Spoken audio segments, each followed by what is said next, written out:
Hey folks, Mike Johnson here. If it's got wheels and an engine, you're in the right place. On this channel, we dive into car repairs, maintenance tips, and everything you need to keep your ride running smooth. If you're into cars and want to keep learning, don't forget to hit that like button and subscribe. It really helps the channel out. All right, enough talking. Let's get into it. Modern cars have many different sensors on board, including 2 or more oxygen sensors. Oxygen sensors are located in the vehicle's exhaust system, where they are often subject to contamination and high operating temperatures. Because sensors live such a hard life, it's not uncommon for them to fail prematurely, resulting in one or more visible symptoms. What is an oxygen O2 sensor used for? Oxygen O2 sensors measure the amount of oxygen, or fuel concentration, in the exhaust gases leaving the engine. O2 sensors were first introduced in production vehicles in the 1970s, and became commonplace in the 1980s. Upstream O2 sensors are located before the catalytic converter, while downstream sensors are located after the converter. Modern vehicles have both upstream and downstream O2 sensors. Upstream O2 sensors are located before the catalytic converter, while downstream sensors are located after the converter. The engine computer, often referred to as the powertrain control module, PCM, uses the data from the upstream O2 sensor to regulate the engine's fuel mixture. Meanwhile, the PCM primarily uses the signal from the downstream O2 sensor to monitor the health of the catalytic converter. In some cases, the PCM may also use the downstream sensor signal to modify the fuel mixture. Most older vehicles have O2 sensors with 1 or 2 wires.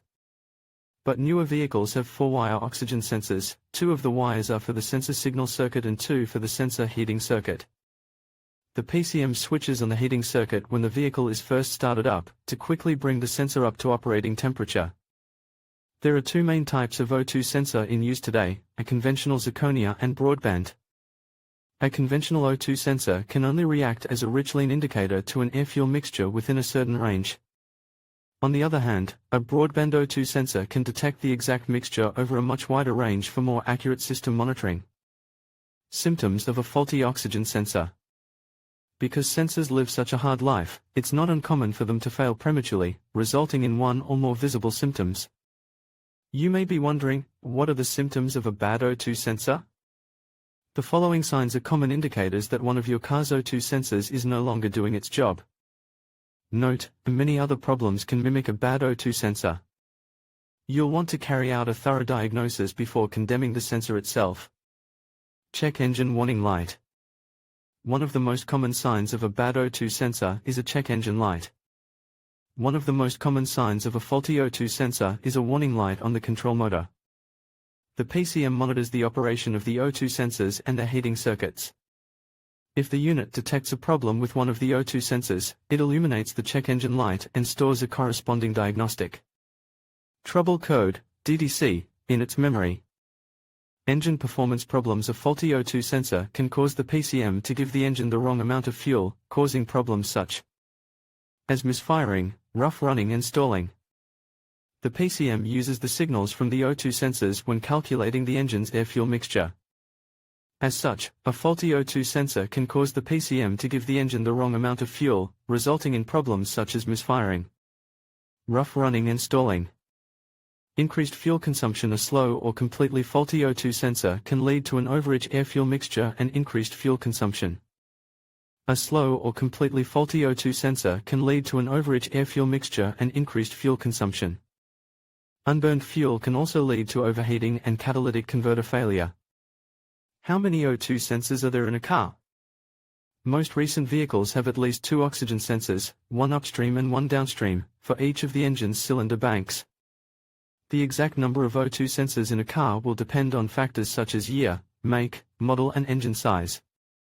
Most recent vehicles have at least 2 oxygen sensors, 1 upstream and 1 downstream, for each of the engine's cylinder banks. Engines with a V or flat configuration have 2 banks of cylinders, while engines with an inline or flat configuration have a single bank. What causes an oxygen sensor to fail? An O2 sensor can deteriorate due to contamination by substances such as oil, ash and coolant. Sometimes, O2 sensors fail simply because of time and mileage. In other cases, an O2 sensor can deteriorate due to contamination by substances such as oil, ash and coolant. Environmental factors, e.g. water and road salt, can also cause an O2 sensor to fail. How much should it cost to replace an oxygen sensor? You can save money by replacing the oxygen sensor yourself, if you have the tools and know-how. If you choose to have your car's oxygen sensor replaced by a professional, you can usually expect to pay between €200 and €500 to get the job done. Of course, the exact cost will depend on various factors, such as the year, make and model of your vehicle. You can save money by replacing the oxygen sensor yourself if you have the tools and know-how. Can I replace an oxygen sensor myself? Since O2 sensors are located in the exhaust system, they often succumb to rust and corrosion, making them difficult to remove. Replacing the O2 sensor is generally a fairly simple and user-friendly task. Since O2 sensors are located in the exhaust, they often succumb to rust and corrosion, making them difficult to detach. As such, it's a good idea to apply penetrating oil to the threaded part of the O2 sensor before removing it. In addition, it is strongly recommended to consult a repair manual or repair database before attempting to replace the sensor. How long can you drive a car with a bad oxygen sensor? If your car suffers from a bad O2 sensor, you need to solve the problem as soon as possible. If your car has a bad O2 sensor, you need to solve the problem as soon as possible. Depending on the sensor failure, the problem may lead to further problems, such as damage to the catalytic converter. In most cases, it is not necessary to replace all your car's O2 sensors unless the sensors are contaminated. For example, if the engine has suffered from a faulty head gasket, causing coolant to enter the exhaust stream, all O2 sensors may need to be replaced due to contamination. In conclusion, a defective oxygen sensor can lead to a range of symptoms, including decreased fuel efficiency, rough idling, and increased emissions.